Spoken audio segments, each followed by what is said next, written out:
Listen to me, motherfucker. I'm talking.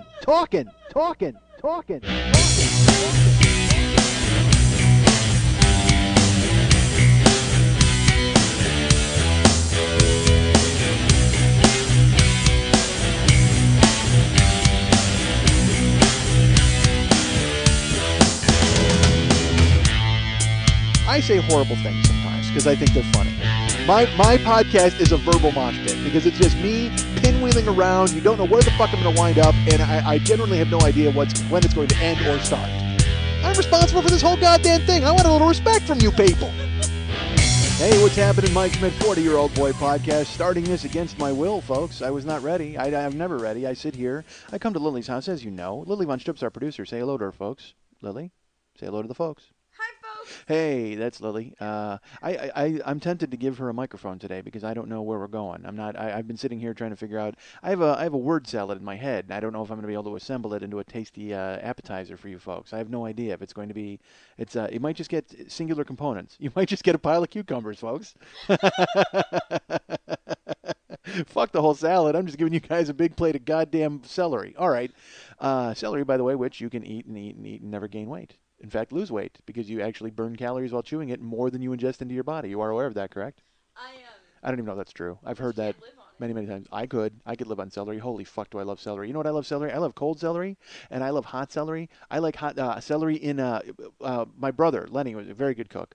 And also Kathy, who one time I used her phone. I think I mentioned that to you folks. I used her phone, and phone is a euphemism for her life. But she made fried rice. She used to make fried rice, and Lenny would make homemade fried rice, and it was and there was celery in it, and that was a key component of it. It was so good. God damn, I love celery. All right, what, you don't think so? Do you make fried rice? Are you a fried rice cook? Are you a chef of some sort? Lily never cooks. She one time she cooked for us. I think have I told this story when you cooked for us? Lily one time invited us to a big barbecue. It was like when she used to be married, and I was, her and her husband were our couple friends before she divorced him and divorced us. Yes, and moved I on. divorced him. And she moved on into the realm of balloons. But so now I've lost her as a friend. But in the old days, we used to go. We went on trips together. We would go to dinner together. It was totally fun. And all that's changing tonight, as Lily and her man are going with my wife and I. This is going to be a short show, I should tell you that, folks, because tonight it's Karen's birthday today. So we have a birthday dinner scheduled, and so I have to talk even more quickly to get through as much as I want to so I can get the fuck out of here and go ahead and join my wife for her birthday. Although part of me thinks it would be funny if we didn't show up. We 16 candles her and just left her fucking sitting there. How great would that be? She's just constantly stirring wasabi into her soy sauce and sobbing. And everybody's like, what's wrong with you? She's wasabbing. She's just sitting there wasabbing the entire time at the goddamn sushi bar. And she's mixing it in. She's alone without her. But, I can't do that, though, because eventually that leads to her and Jake sitting on my goddamn kitchen table and eventually banging. And then I'm fucking me and Long Duck Dong are on a goddamn exercise bike. All right. Automobile. All right, so folks, John Hughes is dead, right? Yes. That's actually that sounds like no, it doesn't. It doesn't sound like that at all. There's a Blue Oyster Cult song called "Joan Crawford is Risen from the Grave," and I was thinking, what if there was a song called "John Hughes is Risen from the Grave"? You don't care. No one cares. I'm talking too fast. All right, so what was I talking about? Celery. I love celery. Huge fan. You know what I've taken to eating giant salads these days, folks. I eat gigantic salads, and here's the key ingredient. Because I used to make the Schmitter salad. I used to make a Schmitter salad. It was awesome. What are you mocking? I'm What? laughing because I sidetracked you and you're not going to tell the story. Yeah, I am. Now. Oh, I know. Trust me. Believe me. I knew exactly. I wanted to go into more celery talk, folks. Welcome to Celery Talk. This is the Celery Talk podcast with Mike Schmidt. You know what else I love? I love a celery salt. Because they put them on hot dogs in Chicago, and if I had celery salt now as a condiment, because I don't use salt. I don't use salt or pepper. Like I don't shake stuff on anything. I eat food as food. Food to me I eat naked food. I don't need you to fucking gloss it up with a sauce or a fucking a salt. I couldn't think of the chemical compound for salt. God damn it. It's sodium, but sodium chloride. But isn't there like what's the symbol? It's Prince's symbol, actually. You know that symbol Prince used for himself? That meant salt. All right, so. Because he's a salty character. We can all agree about that on Prince.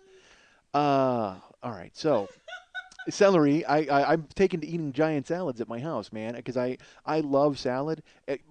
I think I've said this. One of my favorite places to eat. It used to be my favorite place in the world to eat, even as a fat guy before I discovered sushi. Was Soup Plantation, because I would just go there. And one time I lost like 20 pounds in a month because I ate. I would go to Soup Plantation on like Monday. I Solomon Grundy'd it, folks. I would go on Monday out to Soup Plantation. I would eat everything, like in the fucking place. I would close the joint. There would be just like a stray carrot, and I would finally go home satiated. But then Tuesday, nothing. Ate nothing at all. Fast. Wednesday, boom, Soup Plantation. The bomb goes off. I destroy the place. Thursday, nothing. Solo. No food at all. Just water or liquids. Yeah, and I wound up losing like 20 pounds because again it was all like five. Although you're eating a ton of salad, but also I'm eating muffins and fucking soup and noodles and all sorts of bullshit. But then I would have a fasting day. It was good. You're making a weird. You're narrowing your brow at me. You're furrowing your brow, and I don't understand it. It was a good plan. I lost 20 pounds. I would actually go and do it again if it was a supplementation closer to me. All right, so You should move. I really should. Yeah. You should do the soup. Fuck, I should just walk there. You know what? How much weight would I lose then if I walked to Soup Plantation and then I took the day off? Dude, that's a perfect plan. Holy shit, that actually works out better. If I walked the fucking 12 miles or whatever it is to Soup Plantation then and destroyed the place and lived there. That's what I'm saying. Spent the entire day there cleaning house and to the point where they're just like, "Sir, you must go." And I don't know why why is Gail Gordon running a Soup Plantation? I don't know why Lucy's boss, Mr. Mooney from the Lucy Show, is running a Soup Plantation, but apparently is. Sir, you and Mrs. Carmichael must leave immediately. All right, so. Man, I'm old. That's an old reference, folks. Go look it up. All right. He just died, right, Gail Gordon? I think he did. You know what he died of? Celery poisoning. All right, so which is tough. You can get that. I got to be careful. So I ate a big salad at my house. I like designing. Well, I don't like designing a salad. That's because all right. Here's the thing. I used to be the salad guy, like when we would get together, which apparently means I was the lady. All right, I fully recognize that. Like we would go to Jeff's house, my buddy Jeff or something, and we would go and to watch the Bulls. Like in '90, this is back in the day when the Bulls were amazing and Jordan was there and they were killing everybody. Well, it would get to be May and June in playoff time, and then we'd go over to Jeff's house in Lyle, and we would cook up a barbecue, and then we'd watch the Bulls and go crazy. Well, I would just show up with a fucking like a huge shopping bag of vegetables, and then I would say, "Where's knife and a cutting board?" And I would make a Schmitter salad, and it went down. It was legendary. We would say, "Oh, dude, are you bringing the Schmitter salad?" Absolutely, I'm bringing it. But I'm what again? I bring the components and then I'm assembling at Jeff's house. I can't. I had nowhere to assemble a Schmitter salad on my own. So, but Schmitter salad is just it's fucking lettuce and it's tomato, and it's red onion, and it's celery, and it's fucking green pepper and yellow bell pepper and red bell pepper, and and sesame seeds and toast. Karen toasted some almonds for me, and I threw them in the house. Yeah, oh dude, toasted almonds because you can't have croutons. Croutons are bread. Fuck all that. Yeah, that's bad. You can't have that. So go with like seeds, like almonds and sesame seeds. Woof, and throw that in the Schmitter salad and toss it up. And I found a dressing at this Polish joint. Oh my god, it's so good. All right, folks, there you go. That's the Schmitter salad recipe. What, you got a question? No olives? Fuck olives. Oh my god, olives. I've said that on here. Olives are the instrument of the devil. I am not a fan of olives. I hate them. Holy fuck do I hate olives. Dude, you want to get my goat? I'll tell you what, mention olives. Forget about it. I look at me, I lose my mind. I go insane right now. Yeah, another question?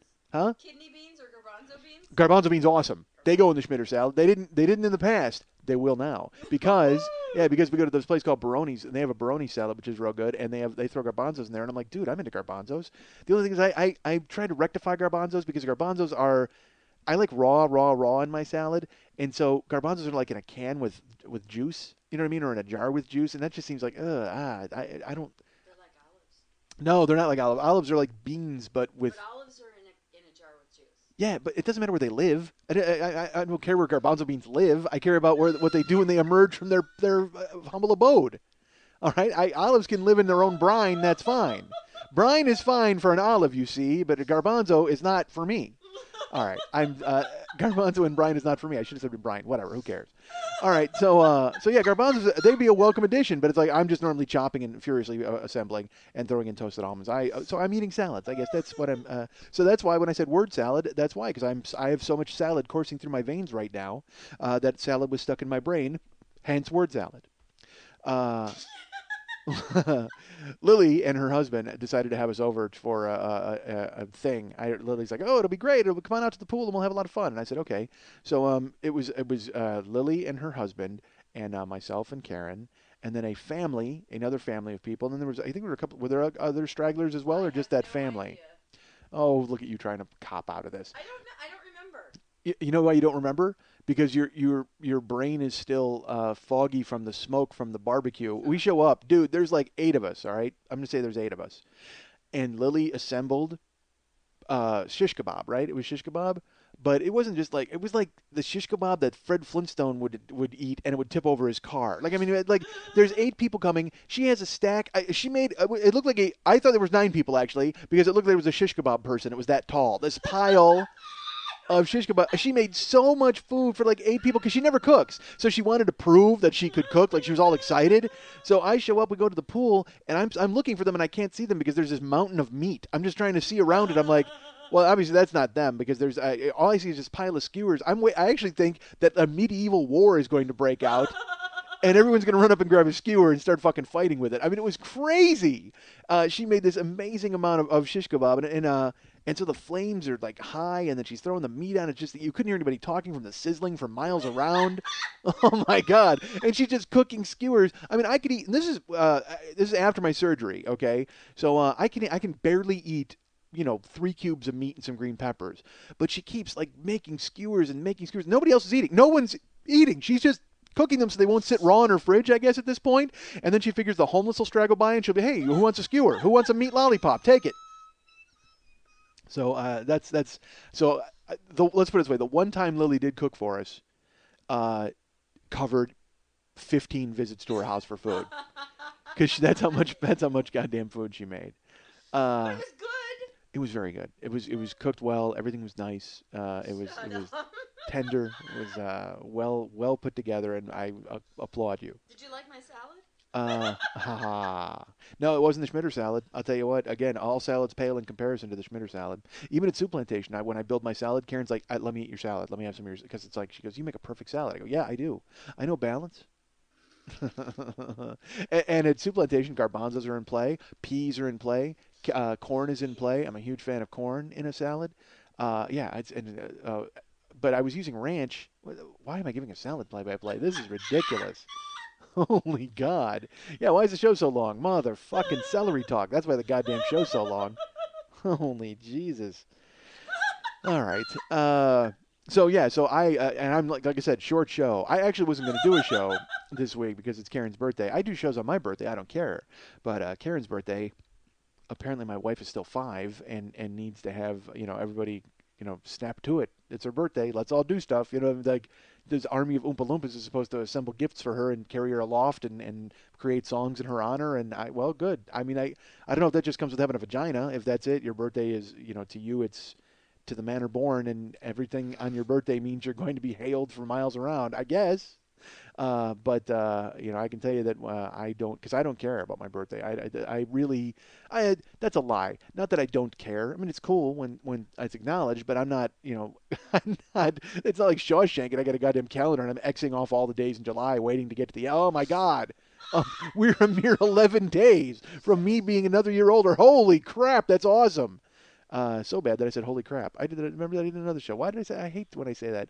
I say fuck like I say the, and yet I say "holy crap." I squeeze that in there. God damn it, terrible. So yeah. So today was the day. So what? So Karen is. She had a spa day today. She already went and got. All right. My wife went for her spa day, so I'm thinking she's gonna get a massage and all that kind of stuff.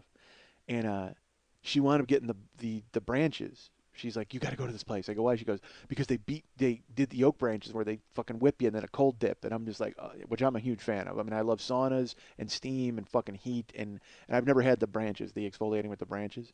And she said she screamed. She went and she got whipped with the branches, and then it was the cold dip. And she went to get into the cold dip, and it's like 40 degrees or whatever the water. She said she got to be waist deep, and she's just like, ah! And the guy's like, all right, get out. You go to the shower and take a cold shower or whatever. But she said she was like freaking out. Yeah, so I'm like, good for you. And she's like, oh my God. She goes, I had a guy massage her. She makes it, her face. And I go, oh, I go, that's good, right? She's like, yeah. She goes, he had huge hands. I'm just like, oh, okay. Where is this story going? Should I be typing to Penthouse for him, or are you going to type to Penthouse for him? Exactly. How is this going to end up? And I go, did he wind up getting close to anything interesting? And she's like, no, he didn't even go into like near my breasts at all. And I'm like, oh, okay, well, bad choice. Michelle, was your birthday? I mean, you really should have. I mean, that's the thing is you got to pipe up at that point. You got to go, hey, buddy, pay a little attention to the twins. You know what I mean? It's like you can't let that guy off light. He's got to get in there, man. He's got to give you. He's got to tune in Tokyo and fucking make sure you're all set up for your goddamn birthday. Ah, it's oil it up. Boom, boom, boom. That's right. Wax sand the floor. No, wax the fence. No, wax the floor. Paint the fence. Do something. Tell him to do something to your breasts. Seriously, I don't care. Just go, hey, buddy. Hey, Miyagi. Miyagi up my tits. Right now, it's my birthday. And there you go. Boom. Then he'll do all that. The floor, the waxing, all of it. It'll all be taken care of. And and then eventually William Zabka can come in and you can crane kick him in the face for your birthday. That's a good plan. I love it. Get a body bag! All right. Yeah, I did not see the Karate Kid remake. I didn't watch it because apparently Will Smith's kid wins. I don't want to see that. I want to see a movie where he gets beaten down and humiliated and horrified. I'm not a fan of Will Smith's kid. For no reason. Why do I care? What do I care? Good for him. Make all the money in the world. I don't know, because he's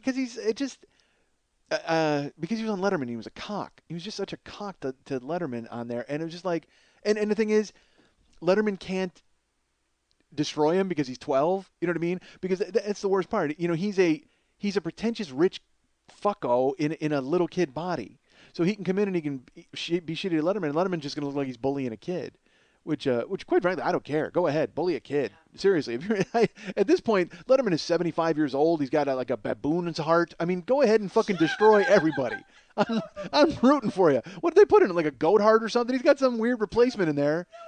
I don't know what they did. They did like 9 different bypasses. He's got 8 different cadavers in there. Literally, yeah. You come at him with the force of the 8 dead people that are living in your heart right now.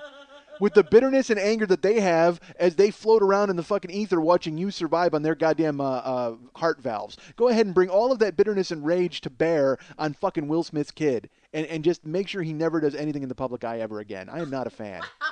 I'm sorry. Look, I don't hate. I was going to say I don't hate anybody. Incorrect. I hate everybody. All right. Well, but it's okay because I hate me. If I hate me, then I can go ahead and hate everybody, and it's fine. Everybody just comes under the rubric of everybody. It's no longer. I'm not picking and choosing. I fucking hate them. I hate them all. I'm like Metallica. Kill them all. Fuck that. Hate them all. That's my album. Hate them all. Am I evil? Yes, I am. and you know what? Chop your breakfast on a mirror. Chop a salad on a mirror. There you go. Boom. All these Metallica lyrics work perfectly with my life now. Yes, you can fake. Be fake impressed. I like Metallica. As do I. That's what it's come to. It's you and me. I like that. I like this. I like salad. Moron. All right. Folks, I'm not in it today. I got to be honest. My head's already having sushi. I am. The rest of me is here, but my body is already eating salmon caviar sushi. All right. Yeah, I'm a fan. Dude, I love salmon caviar sushi almost as much as I love celery caviar sushi. There's no celery in sushi. You didn't hear that. You're like, all of a sudden, you're like, wait a minute, celery. I took you a second to process that one. Sure. Little celery eggs? Oh, those would be good. And you know what you can do? You can eat them all over and over again, and you never gain any weight. You just actually lose weight because when you're chewing them, the very act of, oh, my God, shoot me in the head. This truly is celery talk. Oh, my God. Folks, I don't know what to talk about because I don't. Here's why. Because you know what happened this weekend was the VMAs. And but there's nothing to talk about for the VMAs because here's why. We tape them. What I do now is I tape them and I fast forward through them to see if anything's going to happen, and then nothing does. But as I'm going through them, I'm seeing these people, and it's going on and it's going on. First of all, I will say this: there was one person I recognized immediately, and I was like, "Oh my God, thank God!" Deadmau5, the DJ. I just bought like his albums like 2 weeks ago because I've started to kind of. All right, folks, here's the thing. I've become a guy who's like into electronica or I don't know, trance, I guess, that kind of music. Because I like, all right, you know what I originally was looking for? I was looking for that like not smooth jazz, but like, you know that shit that sounds like you're in the jungle? You know what I'm talking about? Where they play like a waterfall and then some guy plays a calliope? I mean, it's like that kind of shit. Yeah, all right, here's why. Probably here's why. When I used to date Wendy, she used to like to fuck to that music. Like that was her deal. Like we'd go into the bedroom and then she'd, all of a sudden I'd hear the ocean. It was like, here we go. You know what I mean? So I'm wondering if that, on some level, if that's why I want to get back into that music. Like it reminds me when I was banging Wendy. I have no idea. But I mean, it's like, we have these, on my DirecTV, we have channels that bring you certain music and they're affiliated with XM and stuff. And they had a channel that was like, Watercolors, I think it was called. I don't know, but it's that thing where it's you hear a cat meowing, and then all of a sudden someone, starts up a coffee pot, and then the next thing you know, someone's hitting a xylophone. You know what I mean? Like that kind of atmospheric bullshit. Which I'm like, oh, all right, I can get into that. It's kind of relaxing to me to listen to.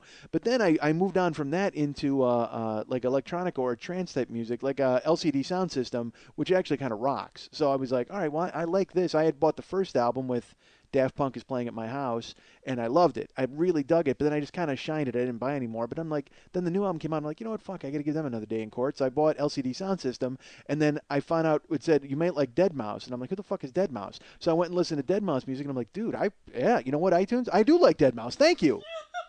So I picked up some Dead Mouse, and because you know what I like about it again, it's the same theory when I liked Mystery Science Theater 3000. First of all, I loved it because it was brilliant and it was funny, and it was I really enjoyed it. But also, I liked the fact that I could put the television on there and know that I wasn't changing the channel for 2 hours. I don't know if it's just lack of effort or if I like to know that I'm in tight on something like that. But that's with Dead Mouse, the music it doesn't really have a break. So you can just throw it on and listen to music for fucking 2 hours and not worry about, oh, I got to pick this song or hop around or go here. You can just throw on some Dead Mouse and fucking cool out and answer 1,000 Twitters, which I've neglected actually. I went on a Twitter thing because we went on a burger hunt last week and I started twittering and then all these people responded to me and I never responded to them. God damn it! Because I mean, it's so rude. It's hard enough for me to Twitters with Karen. But then to answer people seems rude while I'm sitting there with Karen because then I'm just typing the whole time at the fucking table. And I got fat greasy thumbs from the goddamn Five Guys burgers we went and got. But I'm trying not to. And then because it's so funny, I will do this. I'll be writing a Twitter, and I'm trying to craft a perfect Twitter joke because it has to be. I can't have any typos. It's got to make sense grammatically. I'm so stupid. I don't. Why should I care? Other people are typing the letter U and the letter R, and then like a emoticon with a shivering for cool. You know what I mean? Like that's what people do. But I must have this incredibly whatever. I'm an idiot. So I'm sitting there twittering, and Karen's sitting there eating her burger, and I'm twittering, and she's like, I'm gonna get some soda. I'm like, okay, Twitter, and then she sits down. I'm like, Twitter, and then I stop twittering, and then she picks up her phone to text. And I go, who are you texting? What are you doing? Why? Could you just be here right now in this moment with me at this time? Could you just not text anybody, please? And she's just like, what, dude? You just twittered like 900 horrible jokes, and I'm like, yeah, you're right. Go ahead and Twitter whoever you want. God damn it. Then I sit there and eat fries in silence. Which is a great band, by the way. But yeah, Fries in Silence. All right. Didn't they open for Dead Mouse? Nobody opens for Dead Mouse. Dead Mouse comes in and plays 9 hours of music, and people stare at glow sticks. That's it. He comes in and he plays 9 hours of Dead Mouse music, and people eat fucking mushrooms and stare at glow sticks, and then go home. All right. Man, so I'm into Dead Mouse, and then when I saw him at the VMAs, I'm like, oh, MTV loves Dead Mouse, but they don't really. They love the Hills and all their bullshit, and then they'll sneak a Dead Mouse into the VMAs for some credibility, but it doesn't work that way. But Dead Mouse gets in there and he makes his money, and I'm happy. Good, let Dead Mouse get paid. Let Dead Mouse get paid, and let Mark Vidler from Go Home Productions get paid. Let all these DJs make some goddamn money. Let fucking who did Night Ripper? Who did fucking Girl Talk? Let Girl Talk get paid. Bring him in. All right. So dude, that album, fucking, I talked about it on here, right? Where I bought Girl Talk's album. Jesus Christ. All right, the last one. Because then I went and bought the others, and I was like, but the last one was Night Ripper's good, but Don't Feed the Animals, is that what it's called? Holy shit, I don't know, but it's fucking amazing. All right, so that's the kind of music I've been getting into. So I saw Dead Mouse in the VMAs. I was all excited. I'm like, oh, look, Dead Mouse is there. And then proceeded to fast forward through a show that contained people that I know because I know who they are, but I couldn't pick their songs out of a Police lineup. And that's why I can't talk about the VMAs, because here's the thing. I'm too old to like the VMAs. Like I'm not their target audience, so I'm too old to like them, but I'm also too old to make fun of the VMAs, because then all it is me going, get Kanye West, get off of my lawn. I mean, seriously. Fucking grow up. It's like, it's not for me. There's no reason. I can't pick it apart. I can't make fun of it, because then I'm just a crotchety old man who is making fun of shit that he doesn't understand. Look, I understand Kid Cudi. It just doesn't mean that I'm into it. You know what I mean?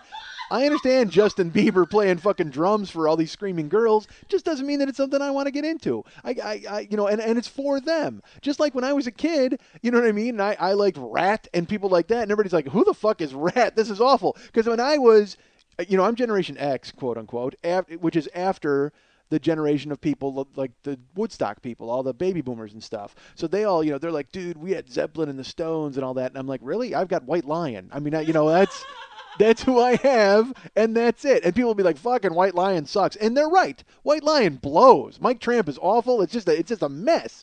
But at the time when I'm a kid and I'm hearing White Lion, I'm like, oh yeah, I like White Lion. They're not bad. Well, in reality, they're fucking awful bad. And the thing is, I didn't buy White Lion as a kid even. The reason I thought that, here's why. The reason I was like, oh, White Lion, they're not bad, was because I only had to watch them for 4 minutes on MTV, and then I knew the next thing was coming on, and I was going to like that. Didn't matter what it was. I could just sit there. White Lion was an infomercial for bad music. That's what they were. Essentially, I just knew I had to sit through this 4-minute infomercial for fucking shitty hair metal, and then eventually Van Halen would come on, or somebody that I really liked, and I'd be like, oh, okay. So I was willing to suffer through it. But on the VMAs, when I go and tune into that, I mean, there's no reason for me to watch them because I'm too old to know and get any of that music, and then there's no reason for me to make fun of it because it's not for me. I have nothing more than that. Nothing more to say. I mean, what?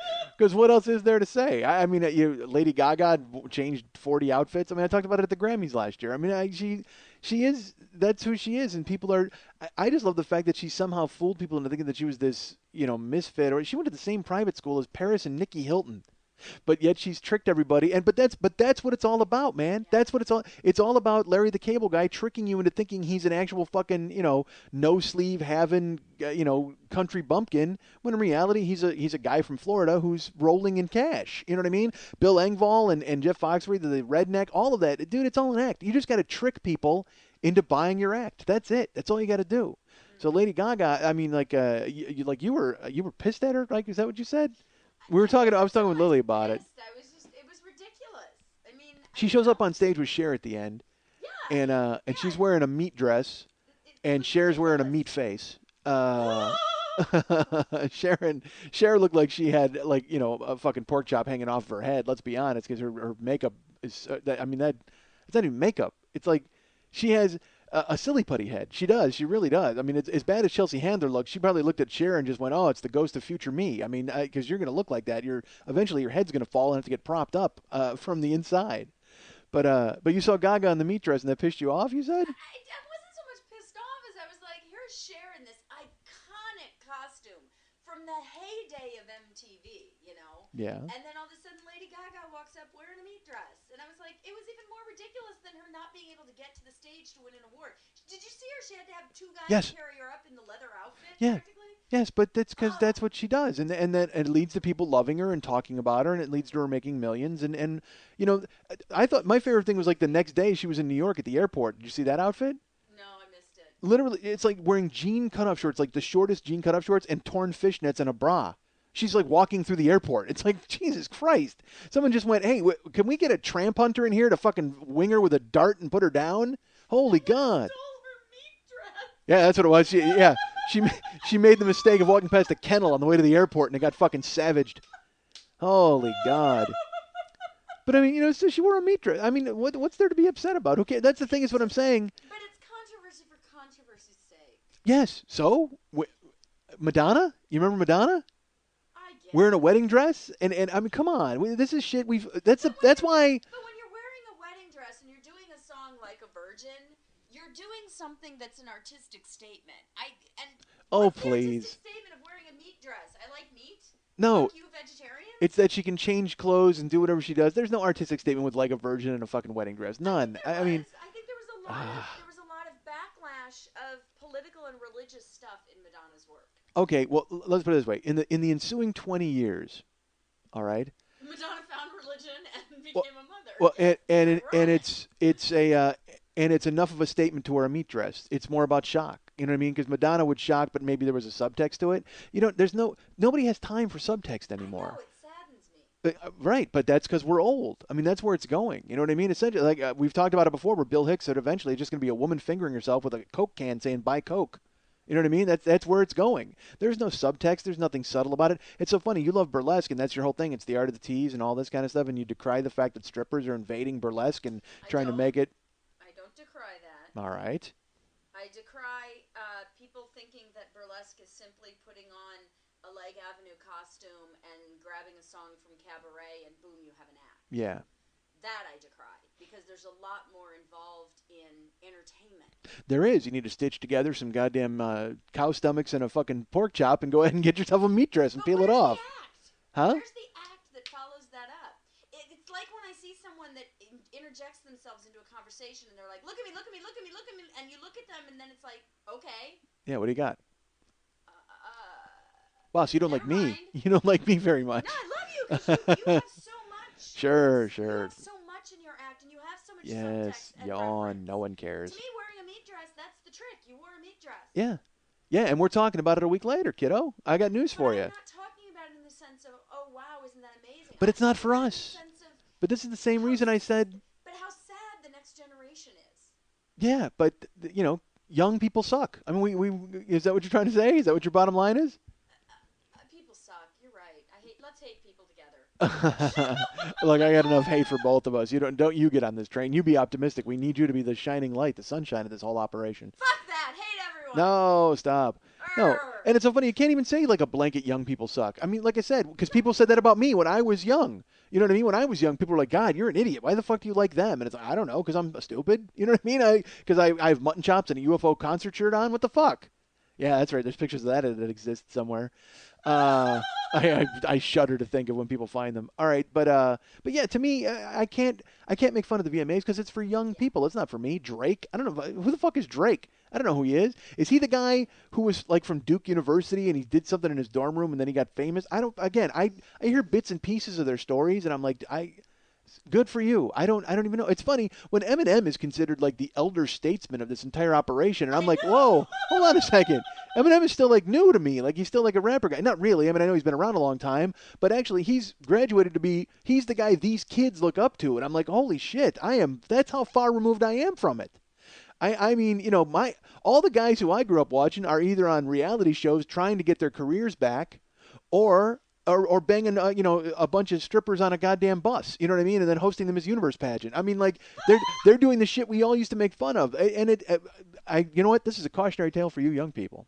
All right, it goes and it goes fucking fast. I mean, don't even blink. Whatever you're doing now, enjoy it and make sure you enjoy it. And if you want to plot for your future, that might be good because then you don't wind up doing a goddamn fake radio show out of a stripper's kitchen. All right, that's fine.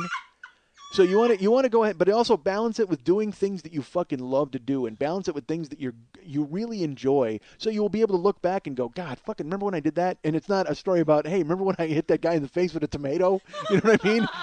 Although let me tell you something, there's certainly worth in those stories. I'm proving it. As shitty as my life has become, I love the fact that the very tool I'm using to dig out from all of the shit I've buried myself in is all of that shit that I've done in the past. That's what's getting me noticed is everything I've done to fuck up my life. It's it's the weirdest. Again, and look, I'm nowhere yet. All right, my stage show did very well. I need to find out other places to put it up, and this podcast seems to be doing very well. But I recognize I'm no success. All right, I've got people who like me, and that's fine. But I love the fact that I'm on the path, and I feel like there's momentum here, and I feel like I'm really moving toward something. And what I'm moving toward is digging out from all of the shit that I've buried myself in with the shit that I've buried myself in. Like all the stupid stuff I've done, there's currency in telling people about it. It's the fucking weirdest. All of the shitty decisions that have brought me to this horrible spot in my life, now as I recount them for people, as I shine light on the stupid things that I've done, it melts the snow of horribleness that's been around me forever that I wound up bringing on myself. It's weird. Folks, I can't even explain it. It's so odd. I lay awake nights and think about it. That's a lie. I work nights. All right, so none of that is true. We'll be back to the 40-year-old boy right after this. Dude, slow down. Seriously, because okay. If you just set the cruise, at because it's 75 here, if you set it at like 78, then you're still making progress, and they're not going to pull you over. All right. Cool. All right, you ready? Yeah. All right. What do you got? Worst thing you can say on a first date. I got one. You got one already? Because I really said this. Oh, Ready? no. Ready? All right. I hope you don't mind writing back. My mom called shotgun. You actually said that? Yeah. Oh, dude. I don't even want to know how that ended Go. up. All right. Are you going to finish that? Because I don't think you can afford a third gin. And I did not actually say that. Okay. Hey, ooh, wow. You know your tits looked a lot bigger on your Facebook page? Dude. Did you say that? Was that the same date with your mom? No. All right. Just checking. Oh, Christ. How about, here's one. So, are you a 2-input girl, or is the third one on the table? Oh, no. Yeah, that's right. I like to get that cleared up right away. Okay. Hey, I don't want to brag. Just so you know, I've been told my spooge tastes delicious. Oh, dude, fuck that. Tap. I'm out. That is a winner. I'm not even going to bother to All try. right. Next. Next.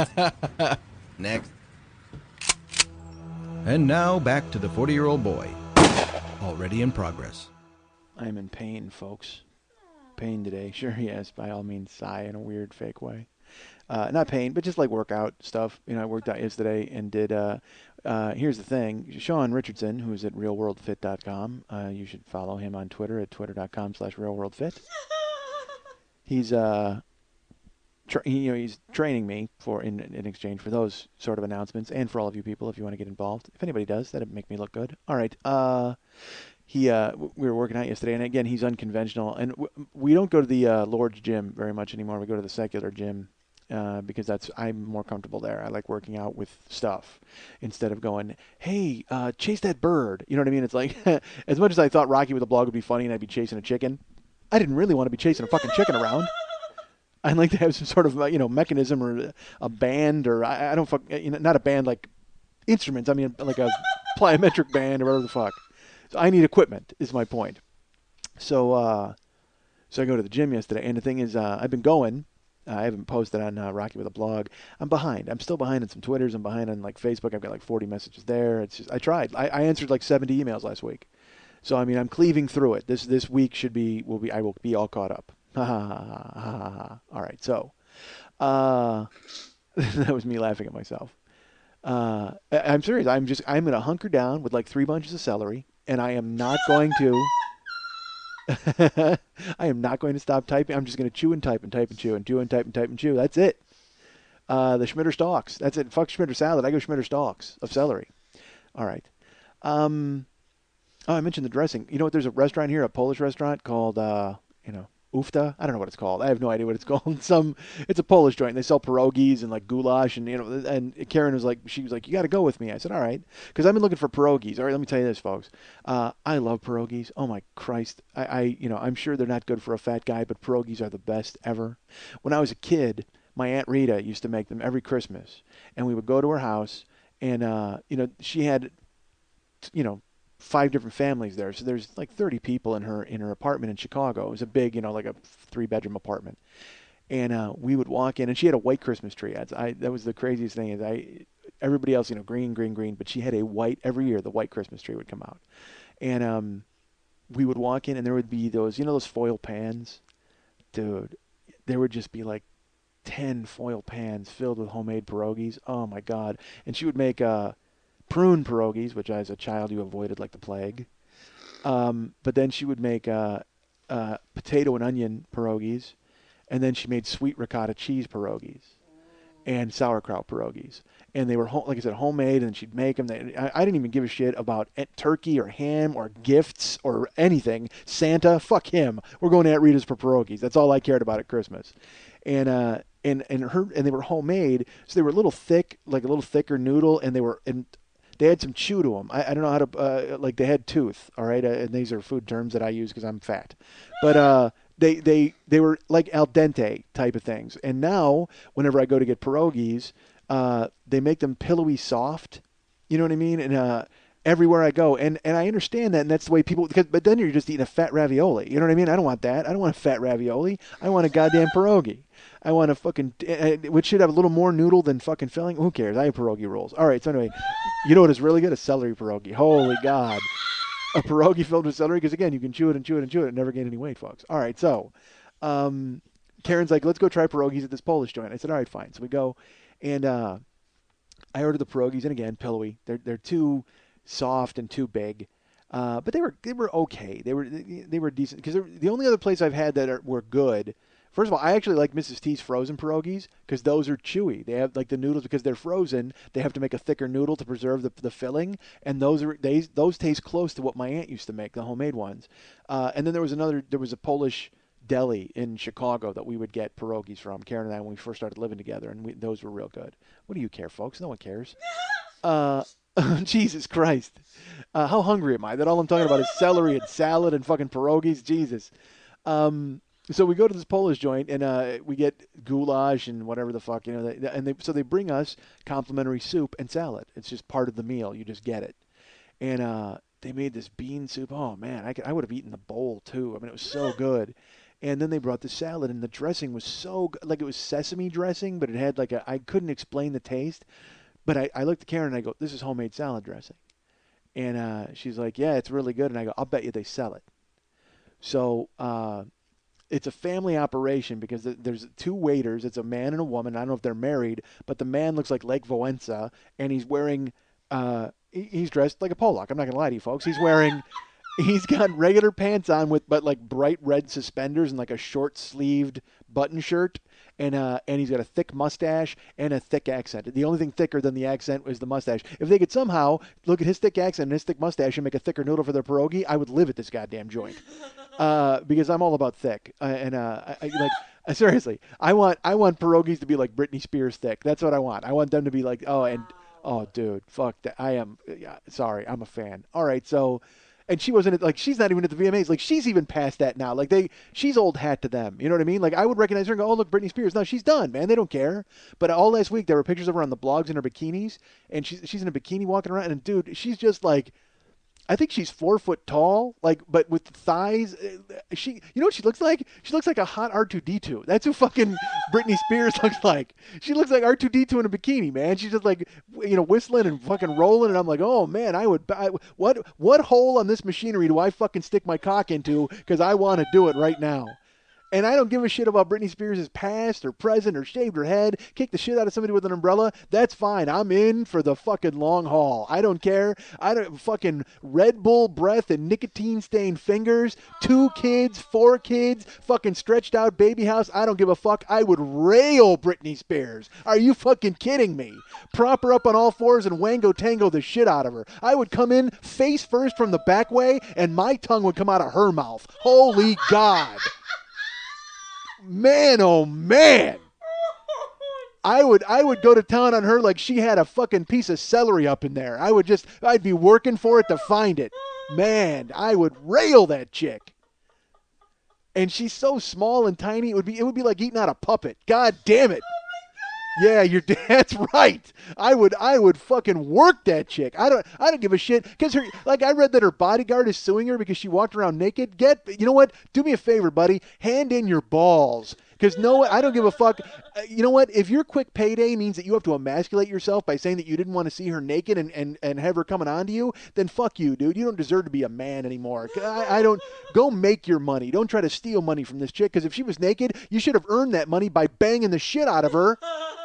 And then marrying her, and then you would have gotten a share of that goddamn cash. Are you kidding me? Because I would plow her, and that's even the best part of it. Still, she has that vapid, like fucking faraway stare in her eyes, like she was in Vietnam singing for the troops, dude. That's the thing. She's fucking crazy, so she'd be up for anything. She wouldn't fucking care. I'd be like, hey, let's go fuck on the patio so everybody can watch. Done. Let's do it. She's in. Hey, R2, let's go outside and get laid. Beep, bop, rip, bop, rip, rip, rip. Let's go. Fuck yeah.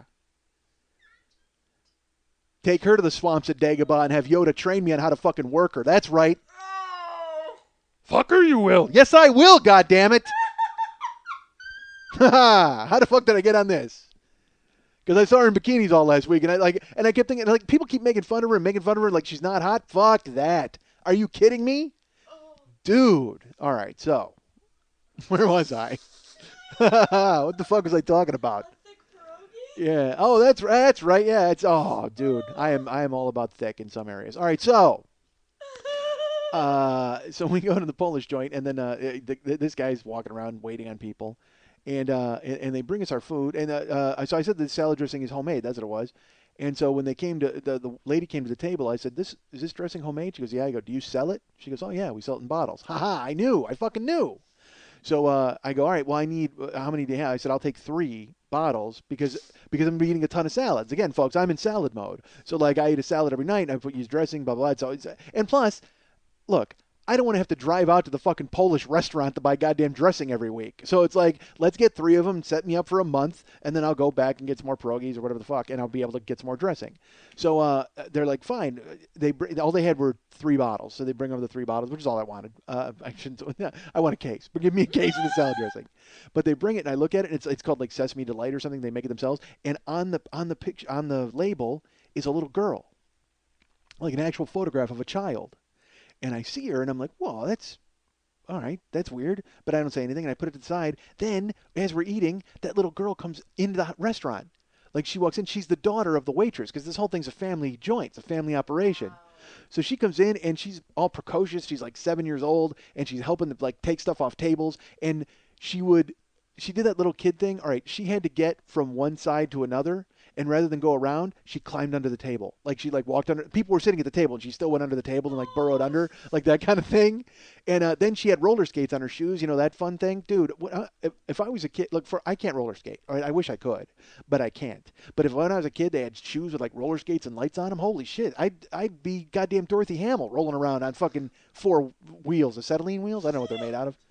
But who cares? But I would use those roller skate shoes. Those things are awesome. If you're a kid, why wouldn't you have those? So she's doing that. She's like roller skating around, and so I said, I go, Karen, you got a marker like a Sharpie in your purse? She goes, yeah. So she pulled out a Sharpie. First of all, I don't know how she had a fucking Sharpie, but she did. So she pulls out the Sharpie, and I called the little girl over. I go, hey, and she skates over, and she goes, can I help you? And I said, is that you? And she said, yes. I said, could you sign an autograph for us? Aww. Because I wanted her to sign the dressings because it's like, it's her face and she's famous. So I thought that would be, it's like when you ask a little kid, hey, where do you work? That stupid shit. And unfortunately, she would say, I work here in the restaurant. Haven't you been watching? I'm taking tables and skating around like a motherfucker. I am very busy. Leave a tip. But instead I go, hey, is that you? And she was all excited. She goes, yes. And I said, could you sign an autograph for us? And she goes, and the best, again, because little kids that are shy, I understand it, okay, but I'm not a fan. When you talk to a little kid and they and they like shrink and they put their face in their crook of their arm like they're sneezing at IKEA, and I'm just like, look, if kids are shy, that's fine. I get that. But when kids aren't shy, it's the best. When kids are not shy and they've been taught to be that outgoing or whatever, which is also not good because they're going to wind up in the back of a van eventually. I mean, if they wind up being nice to the wrong guy, you got to, if you want your kids to be outgoing, that's fine. But you got to give them some like guidelines too. Like never be nice to a guy with a beard. You know what I mean? Like you got to throw that in there because that guy's going to take him away. Anybody with a beard, he's going to take him off to sea. That's what he's doing. He's a seafarer. He's like he's a captain, and he's going to scoop him up and then take him out to sea where they're going to be up in the crow's nest and then down underneath in the galley getting the poop deck swabbed. We don't want that. So, don't be nice to kids. Tell kids to avoid guys with beards. Anyway, so I asked her if she would sign the label, and she just goes, okay. Like she was all excited and but thought about it. I enjoyed the pensiveness of it. Like, I don't know if I want my name out there. But then she's like, all right. And then she said, do you want my American name or my Polish name? Wow. Because I guess in America she's Debbie, but in Poland she's Dubraszka or something like that. I said, oh, Polish name. You got to do that. And so she did, and so she printed it, you know what I mean, like under her face, and printed it out. And she said, "There you go." And I said, "Thanks." And then there were like 2 other bottles on the thing, and Karen's like, "Yeah," and I go, "No, I'm not. I'm not going to sell them on eBay. I mean, we're trying to make a kid feel good about themselves. All right, that's fine." And then she was like, "Okay," and she just skated away. How did I get there? I don't even know how I got there. Because you have great Polish dressing. Well, I was talking about Polish dressing and then pierogies. And salad dressing. And salad dressing. Was that it? Is that what I started? Oh, I'm in pain. How did you get there? I don't know, man. Because I was at the gym with Sean. Eating salad. Boy, I don't know how I spun off into Polish. All right, whatever. Who cares? The bottom line is I was at the gym with Sean yesterday working out. And, oh, by the way, Sean has offered, he offered to train Karen. And I don't know. I mean, I guess that's a good idea. I mean, I don't know. Like if he does it when I'm not around, because I'm all right. Look, I require a lot of attention, folks. I don't know if you're aware of that.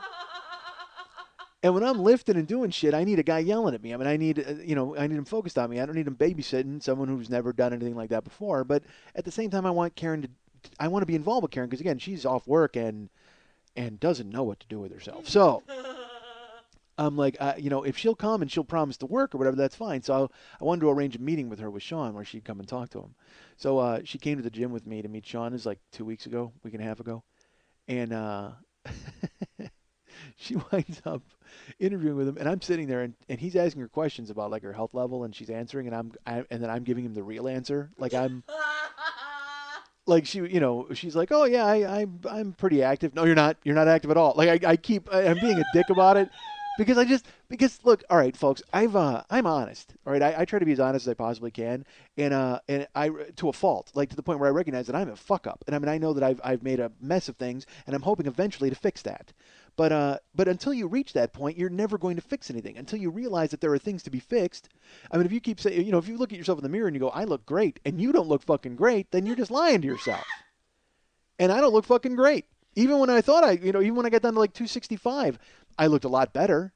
Dude, the day I saw fucking rounded biceps, I wanted to run outside and scream. I was so happy because I've always had big arms, but I've had big arms because I'm a fat dude. You know what I mean? Like how everything is just big on a fat guy.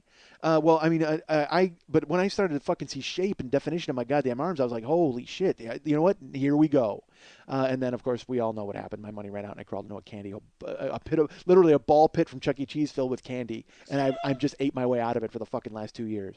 So I bring Karen to meet Sean, and I'm sitting there debunking all of her health myths.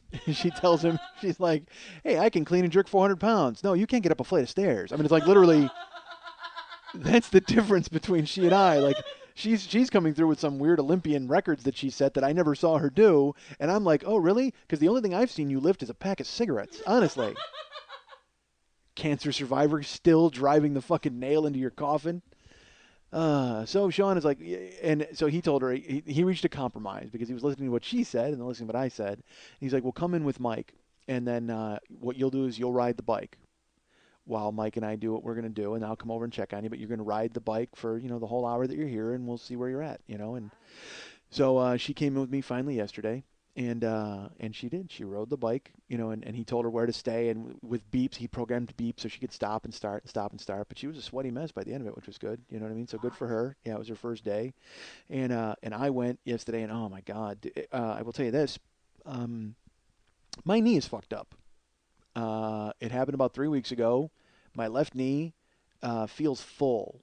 Like, so I don't know if it's fluid on the knee. I don't know what it is because I've had torn meniscus before. It's not that because there's no clicking or anything, but it's full. My left knee is, and when I put weight on it, there's a shot of pain. Like it shoots through underneath the kneecap and around it. You know what I mean? And I had arthritis in my knees when I was fat. And then it went away. It kind of went. There's no more crunching in my knees so much anymore. When well, let's see. I don't know. Let's try it. Hold on. No, yeah, the crunching is gone from my knees, which is great. That used to be like I would make people put their hand on my knees and I would bend and it would go like it was like shuffling a deck of cards. My knees, that's what they sounded like, terrible.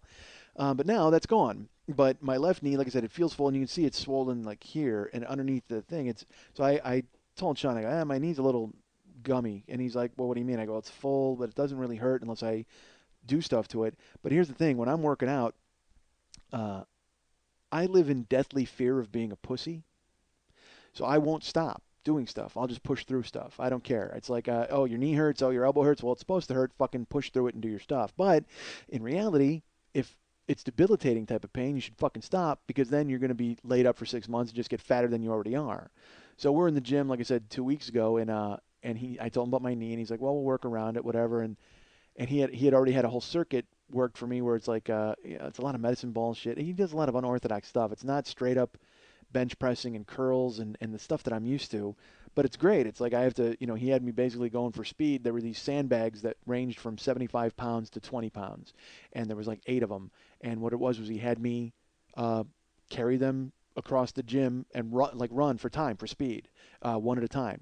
In whatever order I wanted to do. I could do the 40, the 30, the 20, and then stack them, and then run them back over. And it's like I had a certain amount of time I had to do it in, and you run, and then you go to another station where I'm on the rock climbing wall, and then I go to squats. I whatever, who cares? I'm enjoying it, but I also don't feel like I'm getting the real fucking punching through violent muscle feel that I would get when I would lift weights. So we're incorporating a lot of that in. But so that day he's like, hey, also in your circuit, I had you doing step ups, which is you get like a 2-foot box and you got to step up, step up, step up, and then switch feet.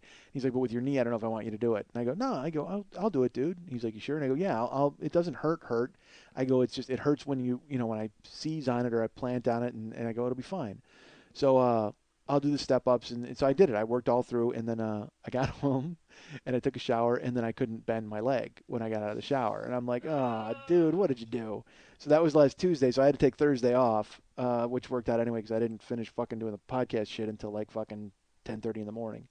So I skipped, and I'm like, well, I'll give it a day, and I won't walk at home, and I'll figure out if the knee's gonna be okay, and well, the thing is, pain has started. Before it was just full. Now there's actual pain. So it's like when I go upstairs and I push off of it, pain goes through my knee and into my leg.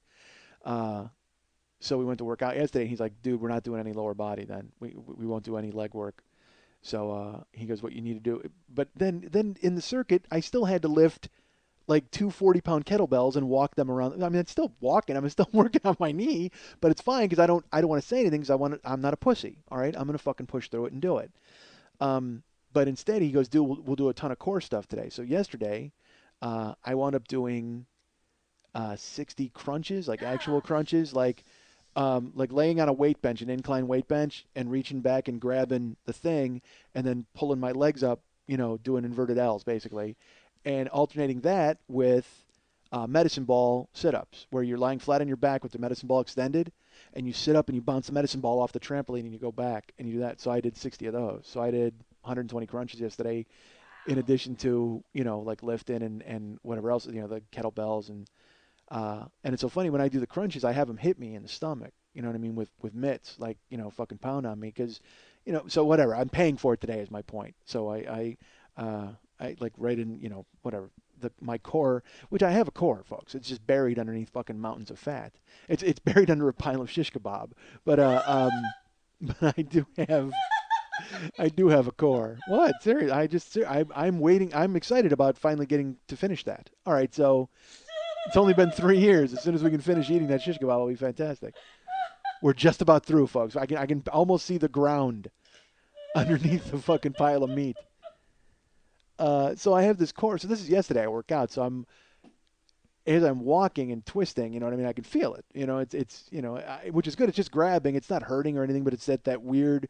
It's awesome because it feels like you worked out. That's what I love. I love when you can fucking, it's when it's your chest and your fucking arms. I love the feeling of having worked out.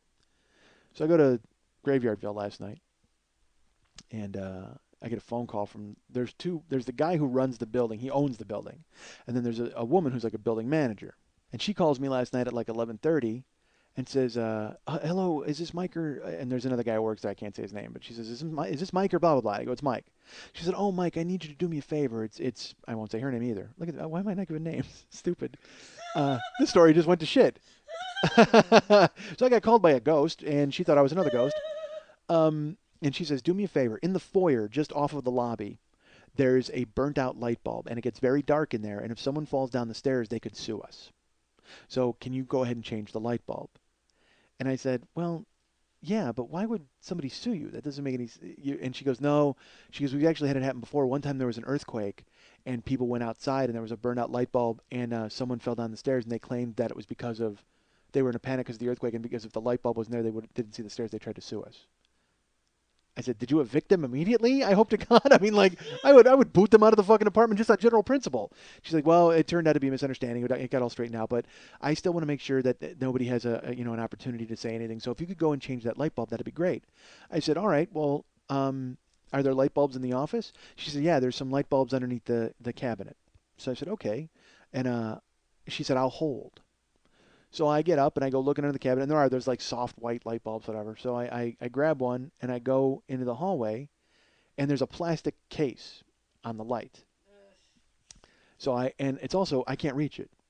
It's on the ceiling. So, and I can't there's no proper way to get to it. So I need a ladder, basically. So I go back to the phone and I said, her name's Betty. Who cares? I said, Betty, yeah, okay, you're right. There's like a little tiny bit of light coming from it. It's faded, but I can't get up there. And I said, I need a ladder. She said, oh, you know what? We don't have a ladder because he keeps it locked into another room, and you don't have the keys for that. And I really don't want to come downstairs. So if you could use a chair would probably be able to boost you up there. Now look, I don't even want to be in the fucking building. All right, I don't even want to be Security Joe. I don't want to be any. I don't even want to be on the premises. But now I'm a fucking handyman. You got to be shitting me. I can't change a light bulb at my house. But what am I going to say? No, I mean they're paying me. So I said, all right, yeah. I said I'll bring a chair out there and I'll do it. And she said, great, thank you. And I hang up. And so now it's 11:30, and I could just blow it off. I mean, it's but what the hell? I'm doing nothing anyway. And I'm always looking for adventures, as we all know. Whenever I'm there, I'm trying to get things done.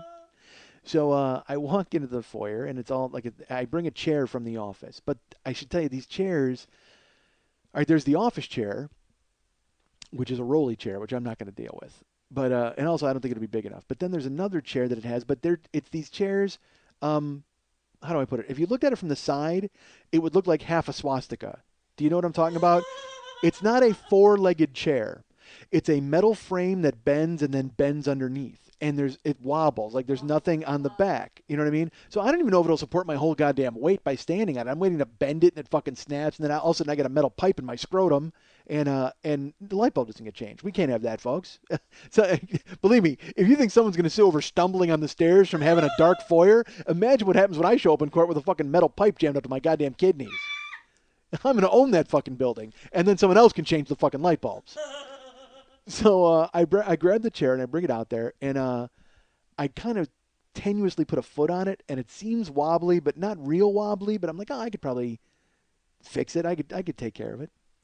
So I stand on it, and it's like standing on water. I won't lie to you. It's very wobbly, but I can kind of reach up and I can touch the plastic case. And I've got the light bulb in one hand, and I've got the plastic case in the other, and I'm on the wobbly chair. And then it starts to go over. The chair, I lean to the left, and it starts to go over, and I jump off immediately onto my bad knee. And like I said, when I go upstairs, there's pain. Imagine jumping off a chair and Fatty lands on the knee. It's like, zoom, and I actually go, yay! Like I make that noise. I didn't want to break the chair. I didn't want to fall down. So I'm like, fuck, this isn't going to work. I need something taller than the goddamn chair. So I bring the chair back into the office. I lock it up. And I actually prop open the door to the lobby because then I can get a little light shining in from the lobby and I don't have to deal with it. I'm not in total, it's not total darkness, but still, it's not dark.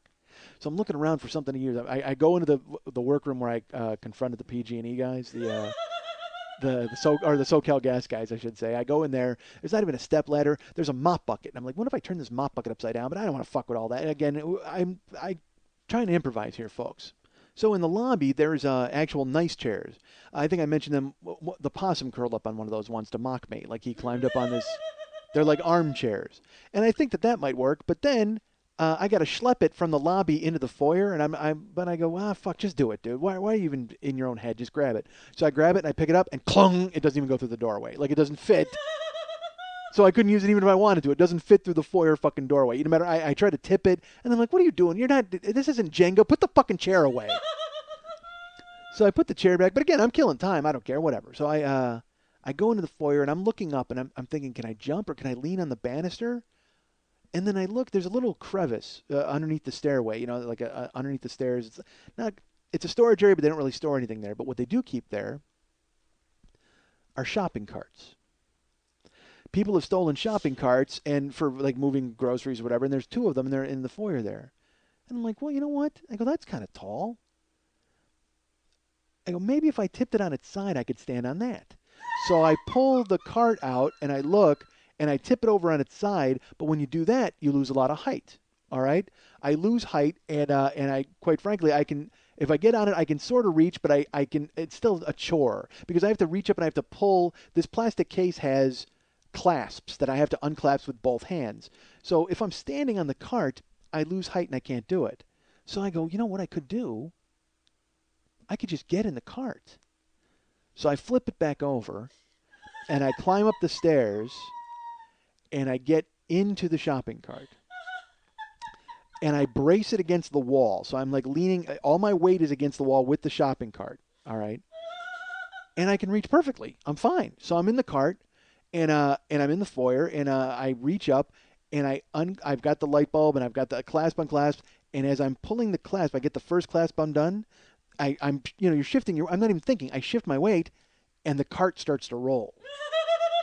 Because I had my hip thrust against the thing, and I'm kind of bent it in a like a crooked shape.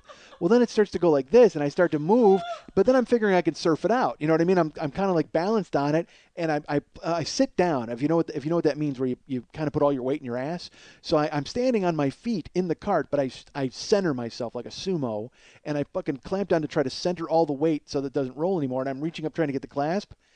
And then as I do that, I wind up leaning to the left, and when I lean to the left, folks, all right, this is why I can't ride a skateboard.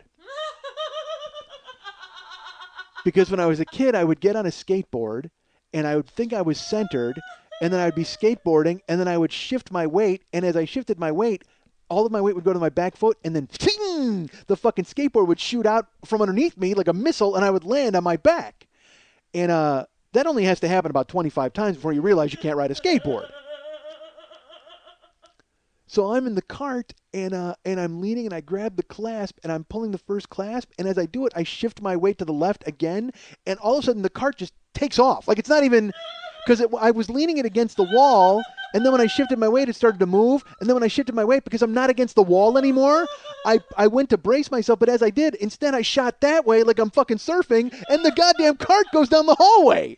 So now I'm riding the guy, and it's not at high speed, but it's at enough of a speed where I go, what the fuck? And I've got a light bulb in my hand, and I go to grab the fucking wall, and as I grab the wall, the light bulb it smashes, just glass everywhere, and thank God not in my hand, but you can still see like right there the nick.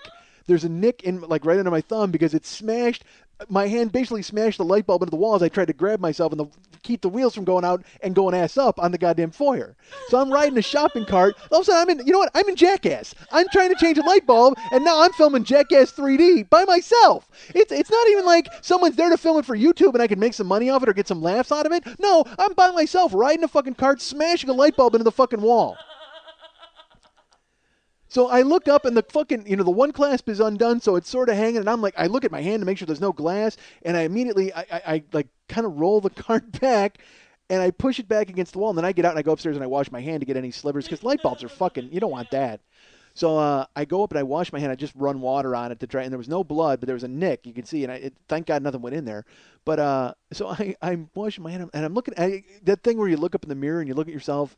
And I'm just in like a black baggy T-shirt, and my hair's all messed up. I got a fucking growth scrub, and I'm washing glass off my hand. I'm just like, you're a fucking loser. You are the biggest loser who ever lived. You've got to be shitting me.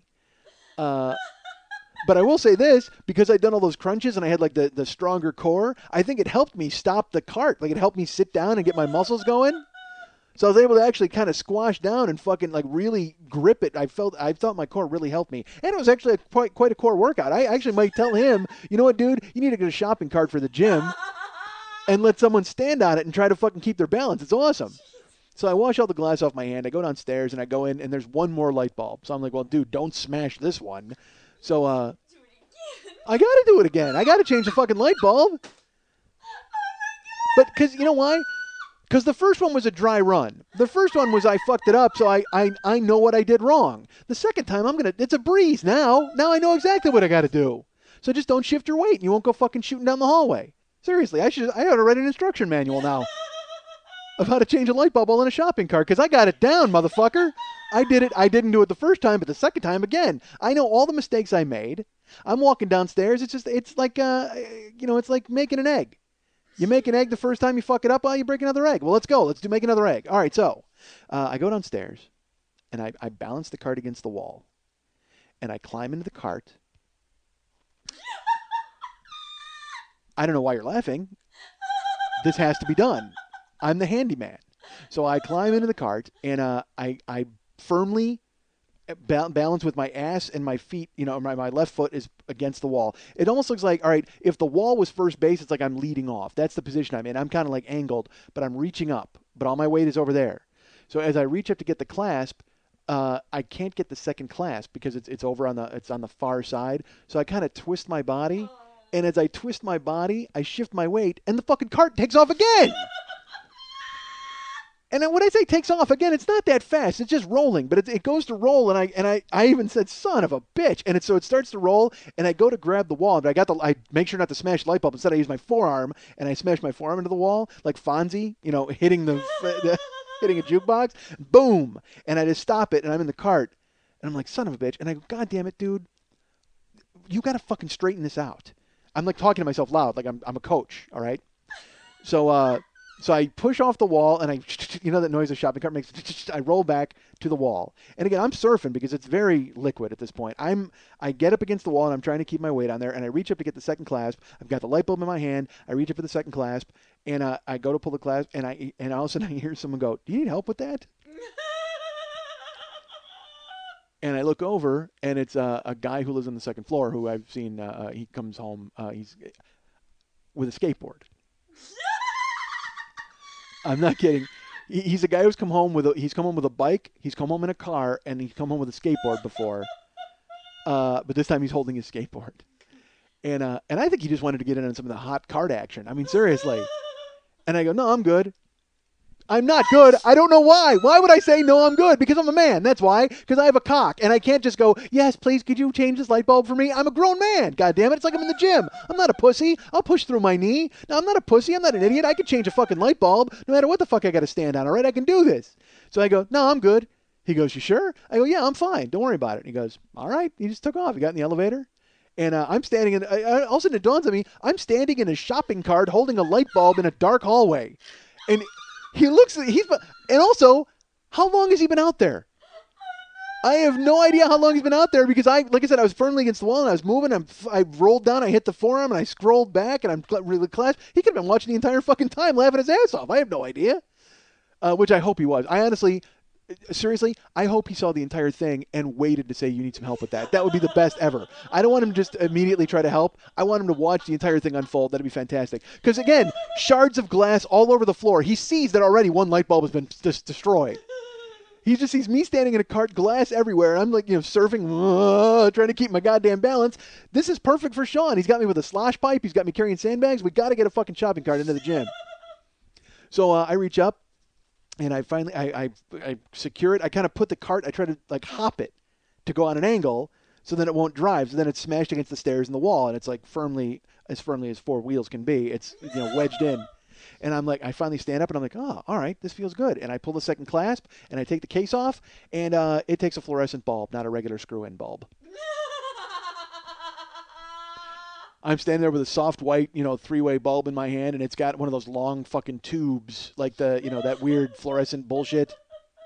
And I'm just staring at it, standing in the cart, and so I go to pull it out. I grab the tip of it, and I'm trying to yank it out of the fucking slot, and it won't come out. So, and it's not lit, but at the base it's lit. It's still a light bulb, but I got to take it out from the base for the slot. So I reach over and I grab the base of it, and I burn the shit out of it. Can you see the blister on my finger? Yes.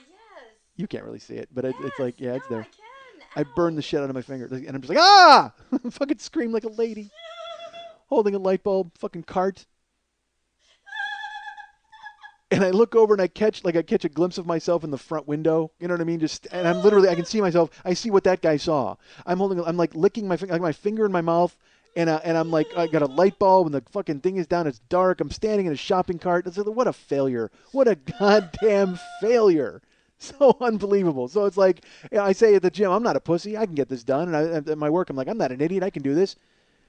You are an idiot. And you can't do this. Words to live by for the rest of my goddamn life. You guys can get me at Mike at MikeSchmidtComedy.com. You guys can get Lily at a place I'll tell you about later. You can get me at Facebook.com/the40year-old boy. Be my friend over there. Write me a note over there. I will get back to you. I promise. I'm cleaving through. Should be done in the next few days. You can follow me at Twitter.com/the40year-old boy and find out all about my adventures in restaurants. You can follow our friend Lily at Twitter.com/LilyVonStupp or you can follow her at twitter.com/MNTees for all sorts of information regarding the teas that I will tell you about later. And if you want to write her a personal note, I'm talking very quickly because I got to go get sushi. I'm trying to fucking get ahead of the game here.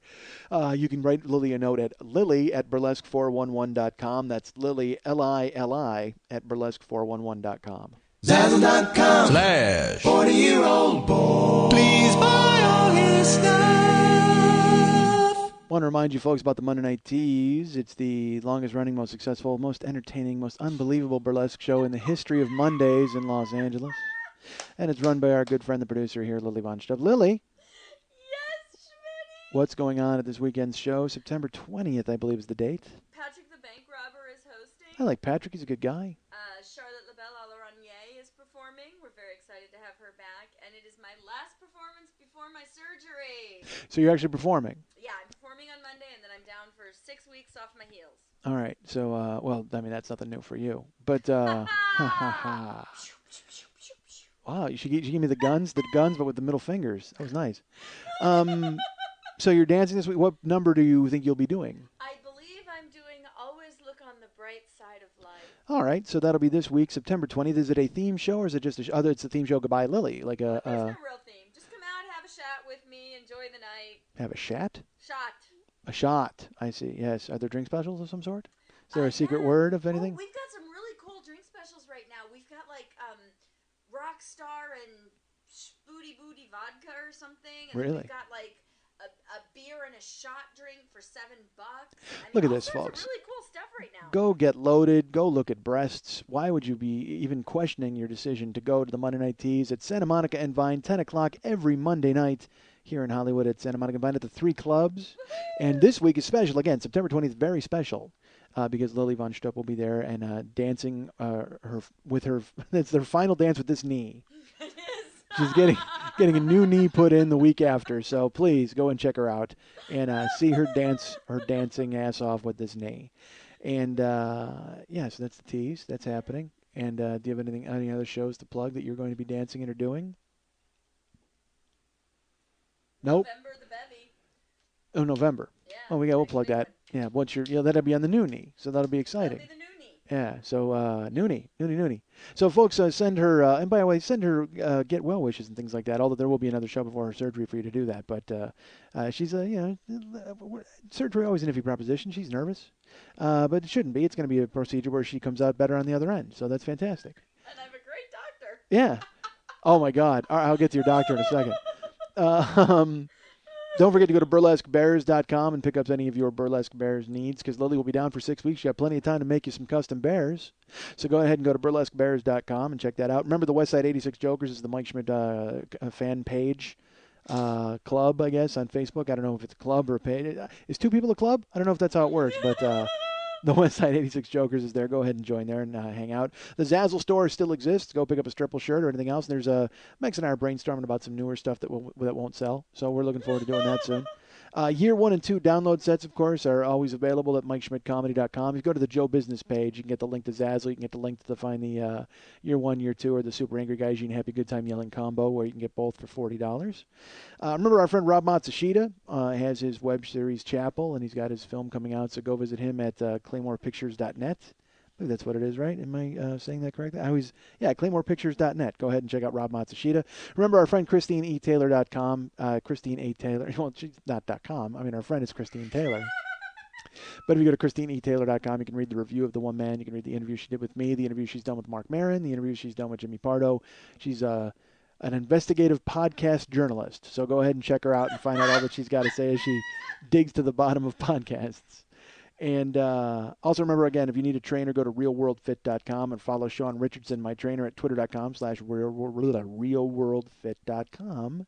And remember, on Facebook, there is a Bring Mike Schmidt to Portland page and a Bring Mike Schmidt to Phoenix page, although they've been strangely quiet. I've got a feeling that was a great idea for those guys. They were like, yeah, this is going to be awesome. And then after a day, they went, this sucks. Why do we want to do this? Why doesn't Schmidt just come to Portland, for Christ's sake? Because bringing me constitutes actually doing something, and I like to think my fan base is just as lethargic as I am. So they were all excited and they revved. It's like this show where I'll rev for like 5 minutes and then I'll go, wait a minute, what the hell am I getting myself into? Same thing with them. They're like, dude, Portland will be awesome. And they've set up a page and then like it's been quiet for like over a week where they're like, yeah, we don't know what to do. Well, I agree. I mean, I kind of don't know what to do either. I sort of do. All right, let's give a template here. Folks, if you want to bring me to your town, look for a theater that has like 50 seats, like that kind of a space, and or 100 seats. Don't bring me to a barn because that's not going to do anybody any good because quite frankly, you're the only person in Portland or Phoenix or your town who likes me. So then it'll be just me talking to you in an empty room. We don't want that. Let's go for an intimate venue. And I think that'll probably help you cash-wise as well. And then we'll sell tickets. You know, if you want to contact Bucky did it in San Francisco. He knew what to do. But a smaller venue always works best. And then also whatever, contact me if you want to bring me to. There's another gentleman who wants to bring me to another town. This is so stupid. People want me. Like I said, they want me to come to Miami. They want me to do all these things. But then, it kind of peters out because I don't want to make them do things. But they get me kind of excited. But I go, oh fuck, I would love to come there. And then it just kind of falls by the wayside. Because again, I have a fan base. It just happens to be spread out all over the goddamn world. So. We need to do a Schmidt Aid. We need to do like Live Aid in the Meadowlands Stadium. We need the entire world to rent one place, and I'll go there, and then they got to commit to come out and see me. My fan base has to come see me. Oh, I got a hiccup there in the middle of that made me laugh so hard. All right, nobody has to do that, folks. If you don't, I'm not coming to your town. All right, so remember that those pages exist, and remember to send get well wishes to Lily because not yet. She although I guess you could use get well wishes now. They're on a preemptive strike. But she found out her doctor today. She went to her doctor's office and she looked at the wall. I guess he had a bunch of Woodstock displays. Because here's the way it works in L.A., folks. Doctors or dry cleaners or anything, they try to impress you with their celebrity contacts. It's just not enough that they're going to fix your lungs. They need you to know that they know Gil Gerard from Buck Rogers. I don't know why. I don't think that's important. Fix my goddamn lungs. I couldn't care less that you had lunch with somebody who played the third lead in the Borg in one of the Star Trek Returns movies. Who the fuck cares? I chili dipped the entire title because I don't care. I really don't. It's like, we used to go to dry cleaners and my wife and I would walk in and all the headshots on the wall. Is that impressing anybody? Is that fooling anybody into leaving their clothes? Does anybody walk in and go, oh, let me tell you something. It's a little pricey, but if it's good enough for Ryan Collins, it's good enough for me. Who's Ryan Collins? Look, take a look at his headshot. He was the troublemaker number 4 in the Walker's Difficult Decision episode of Walker, Texas Ranger. Who's Ryan Collins? He's right there. That's right out of my act, folks. But Lily finds out she's in her office because I'll tell you this, we have an optometrist, Karen and I, our doctor. He did the contacts for Michael Jackson in Thriller. And like all these, he does all the Marilyn Manson's eye stuff. I mean, he's like that guy. So you walk into his office, and he's the most gentle, sweet, nice old man. But he's associated. Well, he's got all these pictures of Manson all over the walls and shit. It's great. So she walks into her doctor, and she has that revelation today. She walks in on the wall. There's a bunch of Woodstock stuff, and she's like, "Oh, obviously he must have worked with, he went ahead and rebuilt Richie Havens' knee after Richie Havens ran away from a crowd that hated him." So. She gets closer and she reads it, and these are articles about the doctor, and it says doctor leaves stage for operating table, and it turns out her doctor, Lily's doctor, was Santini in Sha Na Na, and now he's going to fix her knee, which I guess is great. I mean, and it's so funny in the article he's talking about how they started with Sha Na Na, and then they went to Woodstock and they got ripped off. They didn't get like half their pay, and. Well, in the article, he kind of implied that. But Lily and I were like, "You didn't get ripped off, dude. People still know who Sha Na Na is because they were the idiots who played Woodstock. You're going to be a punchline the rest of your life, and that's probably why he got into fixing knees. He's like, fuck, he had enough of hanging out with Bowser. But I mean, that's the way it is. It's like you wind up, because when I first moved to town, my first agent was the next door neighbor from Small Wonder. The redhead who had the crush on the kid, not the robot, but the redhead who would come over and cause trouble, Emily. She was my first agent when I moved to town. When I saw her, I kind of thought, she looks familiar. And it was funny because we used to tease my brother Glenn because he had red hair and freckles. We go, dude, that girl's your girlfriend. You're going to marry her, and you're going to have a baby. There's going to be a freckle, like a big freckle with red fur. That's it. That's what you guys are going to have. And he was just like, oh, because my brother Glenn loved Vicky, the robot in Small Wonder. Like he had a crush on her. And I'm like, all right, good for you. The neighbor's more your speed. But now Lily's got fucking Sha Na Na operating on her leg, which is great because I told her, I go, dude, you're going to go in, and he's crazy professional. He's incredibly nice. He's made her, he diagnosed it perfectly. He's going to help her out. He's been matter of fact. She feels comfortable. She feels confident with this guy. I go, yeah, you do now. I go, but then when eventually you're going to have to go into the operating room, and just as they give you the gas, he's going to leave it over and he's going to go, good night, sweetheart. Well, it's time to go. No. Nurse Bowser, please hand me the scalpel. And then you're going to like, no, and you're going to fucking fall asleep and pray to God you don't wake up with a knee with a pompadour on it. Oh my God! You know what? He's gonna be. You're gonna have some weird affliction like twist knee. He's gonna wind up giving you twist knee. Like Chubby Checker's gonna come in and have to do something.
Why do I spit out this random bullshit that nobody fucking cares about? I am peddling obscenity. I am going to get a whole fucking army of you people, and you know what we're going to do? We're going to listen to me and then do nothing for an entire fucking week. I can't be trusted. Don't you people know this? It was like the Back to the Future of suck. I don't want to have a boner in somebody else's pants. I need to shoot up heroin and jog. Hey, ass fuck, are you listening to anything that I'm saying to you? Fuck, somebody's got to shut that old guy up. And I'm like, fuck you! I'm not a potato! I'm a goddamn cantaloupe!